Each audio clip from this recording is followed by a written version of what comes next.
Say, kids, what time is it? It's kind of like watching TV, but, in your car.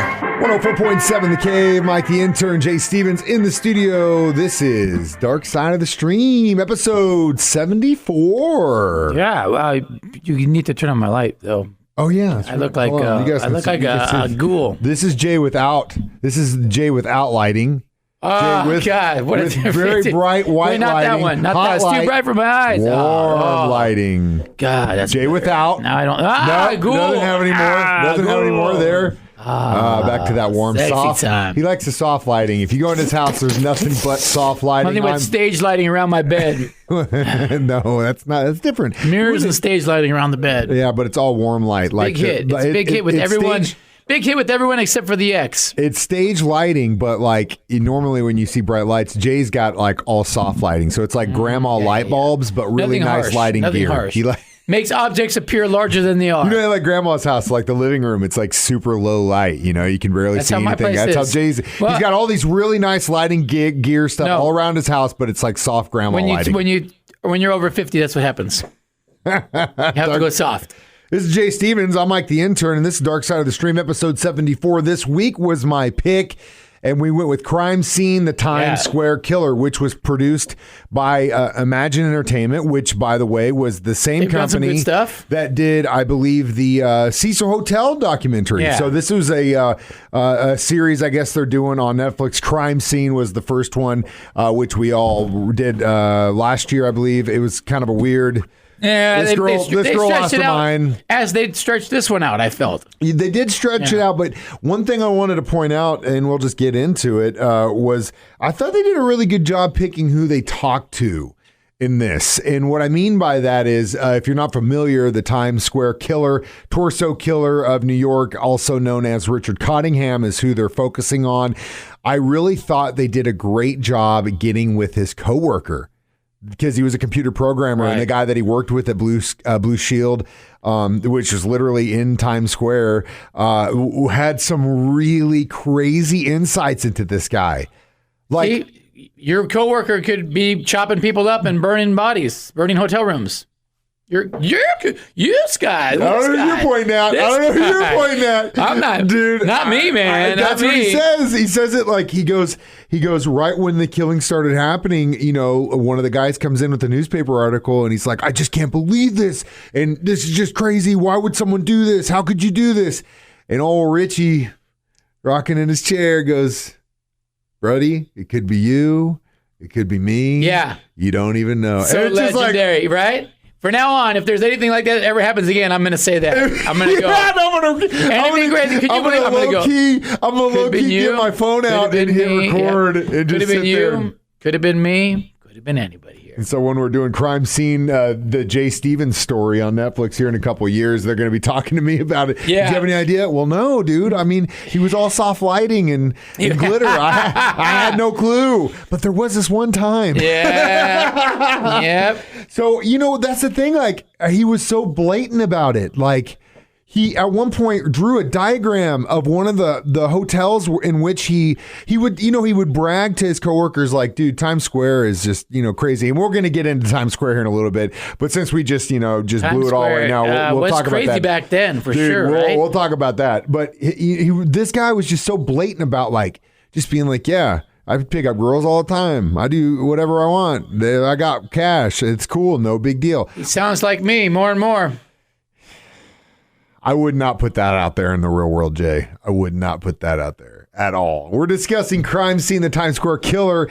Jay's could be me, could be you. Yeah, could right. Be any of us. You guys hear it here first. We might have a serial killer on staff here at 104.7 The Cave.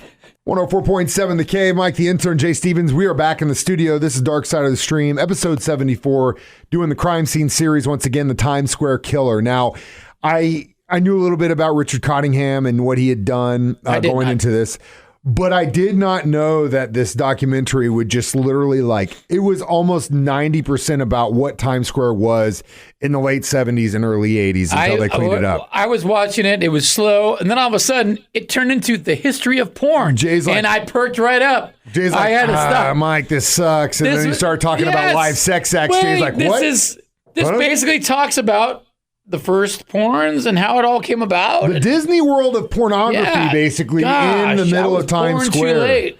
And on the wrong coast. It started out slow where you could get little peep windows and guys could sit there behind the window and look at girls and be like, oh, hey. Well, then they kind of lowered the glass a little bit. Then they let hands go through and all kinds of stuff. Jay, let me ask you a question. Could you actually do the live thing in front of a bunch of people? Like literally, you pay money, you go in there, and there's a bed, a couple, and they do the thing. Could you A or B? Be the performer? Be the performer, or B be the spectator? Why do you say could? I've been both ends of that deal for free. I mean, I've been on both ends of that deal. Come on, we've all been on both ends of that deal. You know, I thought you were a smart guy. I thought you were always scheming to make money somehow. Yeah, but you just can't tell me you did it for free. Am I supposed to start charging? Well, nowadays, I guess, I mean... They were doing it in the late 70s. You missed your boat, dude. I missed more. I didn't know you could get money for this. Okay. So, well, I guess the answer is yes to Jay. Can we add a tab to the Cave website where people can go to sign up for this? Dude, Jay's going to get his OnlyFans account. I'll give you guys a cut. You heard it here first. I'm getting 5% off this. So, if you do go to OnlyFans. I've done some crazy stuff in front of people, and I've been around watching crazy stuff happen. Come on, this is life, guys. Okay. We've all, been there, man. Okay. I think you're kind of mudding this up a little bit. I'm not talking about you and, some guys and a chick or some chicks and a guy or whatever the hell you do on your Saturday nights. I'm talking about you in a public place where there is people around you in a room that paid to watch you do that thing. I've never set it up like that, but now that you say this sounds like a great money-making opportunity. Okay, well, then obviously that's I'm taking a half day and I'm setting up some ropes in my place. I don't know, man. We need a tab. That's a lot of money, dude. How much would you charge to watch? For me personally, how much would you pay? I want six figures. How much would you pay to watch? Nothing. I wouldn't do that. Then where's the market we're coming from? I mean, obviously there was a market for it because it was in the late 70s and early 80s. How much would I need? I mean, if I'm going to do it for free, anything above that is cake, is icing on the cake. So I don't know, put $5 a head and bring your own beer. That's less than a Machine Gun Symphony concert. It is. Wait a minute. $5 a head. $5 a head. Bring your own beer. You can watch me bone. Jay, I can obviously you need my help, and I will be more than happy. You can be my manager. No, it's called a pimp. Oh, make sure that you're taken care of. Make sure that you get paid, and make sure. And you'll be the muscle. That Pepperjack, Mr. Mike Pepperjack, gets paid too. This is Dark Side of the Stream. We're making money here tonight or today. I'm 104.7 The Cave. 104.7 The Cave. Mike the Intern. Jay Stevens back in the studio setting our prices. Jay Stevens lowballing it today. Well, $5 to get in and see him do some live nasty, which is just. But hey, that's why you got Pepperjack. Mike Pepperjack, the intern, here to help you and make sure you get paid. And don't want to mess around with Pepperjack. And that's what you're going to call me from here on out. Jay, $5, man. That's crazy. So, okay, yeah. Anyway, the documentary we're talking about, we went way off topic last time. So far gone. I just wanted to see if Jay was willing to do it. No, well, he course. set the price. I'm in, 100%. The only thing he didn't set is a date and 100%. location, which coming soon to you. Mike's house. Live from Mike's house. No. So we're talking about crime scene, the Times Square killer. And yeah, they had to tell the story of Times Square in this period because it was sex. You could literally get anything and anything you wanted. The cops didn't really do a whole lot. All they did was warn people, hey, don't be out here past 6. If you are, good luck to you. It sounds like that's where the magic happens after 6, man. Oh, man. Well, and it let a guy like Richard Cottingham, who obviously had some issues, come in here and do whatever the hell he wanted for decades. Now, after he was caught, which, I mean, the story of some of the survivors, man, I'm surprised he even had survivors, to be quite honest with you, but he did, and that's inevitably what caught him. Some girl screamed loud enough, got a maid's attention. He went back to a hotel where he had killed someone already before. Big mistake. But at this point, I think he just thought he could do whatever the hell he wanted. Didn't we learn anything from Scooby-Doo? You don't return to the scene of the crime. You do not return to the scene of the crime. But, dude, he was active as early as the mid to late 60s. They didn't know this until after they busted him, but inevitably he's been accused and committed for 1968, 1969 murders. Man. These ones happened in the late 70s, so it goes to 10 years he was running this game. He claims anywhere from 85 to 100.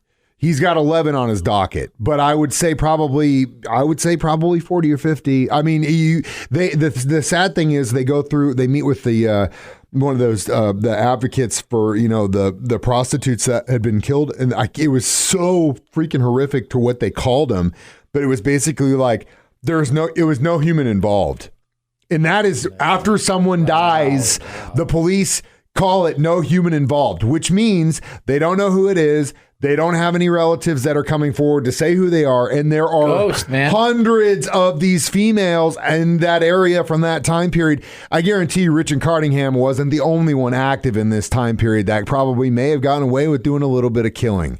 It's crazy. It's horrific. And that goes hand in hand with Jay's $5 cover for his little show he wants to put on, because that's inevitably what happened. At first it was, whoa, this is crazy. A lot of people like doing the Plato's Closet thing. Yeah, the Plato's Closet sounded like a fun place, man. Yeah, right, dude. I'm glad you bring that up. Right doing it, I'm glad you bring that up because we're watching it. My wife and I are watching it. And they're doing that. And we have, the same discussion. It's like, dude, how much would it cost? How much would you charge to actually go through with this? Well, Jay's $5. I would be like 7 figures. Like it'd be a one and done thing. I'd be retired after that. But the thing, they go through the history of Times Square, and then inevitably, they clean it up and all that stuff. But what is hilarious is that it gets Disney-fied. Basically, it's like if you've been to Times Square in the last, 10, 15 years, it's literally like Disneyland in the middle of New York City. And Krista looks at me at one point and goes, it's funny. You go into that Disney store and you look around. How many people did the nasty in that room, and how much bodily fluids is still seeped into the walls in that Disney store in New York? Thank you, Krista. I died, dude. But that's beautiful. It's hard to think about. You can't. I mean, the kids aren't thinking about that, but as a parent, if you're going to Times Square anytime soon, that has to be in the back of your mind. Disney cartoons, they teach you to hate your stepmother. The porn industry takes a different approach. The porn industry has a different angle on that. Well, Jay, that's a good way to put it, man. They teach you to appreciate your stepmom. Well, yeah. It's kind of a 180 in both directions, but it's just funny to me because you look at what these theaters used to host, and now they're hosting, like the Lion King and stuff. Let's bring it back. Yeah, let's bring it back. I'm on board. Good luck bringing it back to the Bible Belt here in the Ozarks. Maybe we could start a new trend, guys. It ain't happening, man. Definitely not. A new trend, bro. Definitely not for $5 a head. Dark Side of the Stream on 104.7 The Cave. Mike the Intern, Jay Stevens back in the studio one more time. Dark Side of the Stream, episode 74, discussing Crime Scene, the Times Square Killer on Netflix. So how many porn theaters would you give this documentary, Jay? I'm going to go 2.5. Ooh, kind of a low ranking. it was slow, and then it just turned into a history of porn, which is cool, but... it was a long one. I feel like, again, it could have been shorter. I thought it was pretty short. It was only 3 episodes. They're like 30 minutes long. I thought it could have been shorter. Give a little backstory in the whole story. Like I said, it didn't really reinvent the wheel, but at the same time, I thought the guys and gals, like the girl who was adopted, who ended up finding out her mom was one of the victims, the torso victims. Yeah, that's crazy. She kind of actually became, wouldn't say friends, but she got to know Richard after this and has gone and talked to him about some of the other victims and all this other stuff. And just her story was crazy. His coworker's story was unbelievable. I loved that guy. I thought it was crazy, like when he was talking about how the cops wanted him to testify, and all the coworkers were like, "We're too scared of Richard. What is he going to do?" And he's like, "Screw this guy, cat, dude." They had him like, "Screw him. Go out and testify. Don't be a chicken, whatever." I mean, come on, dude. Yeah. Just go testify. I do probably about 3.5, cool. Just because it gave me a little bit more insight into the Times Square situation at the time, aka The Deuce, which there is a show on HBO, I believe, by the same guys who did The Wire about that. So, and I haven't watched it yet, and I'm going to now because now I'm all in, baby. All right, Jay, it's your turn next week. We are going to watch a movie called Roadrunner. Anthony Bourdain. It's a documentary about him, which troubled soul. Very interesting, Cool ass dude. Cool ass documentary. Dude. Spoiler alert: he committed suicide a year or two ago. So it's it's a trippy documentary because it's made afterwards. Yeah. It's a peek into his life, and it's a trip, man. I'm very excited. I've always liked the guy. I actually haven't watched it yet, and He started training jiu-jitsu at 58 or 59 years old. yeah, he's bad. He's a rock star, dude, big time, and an incredible chef.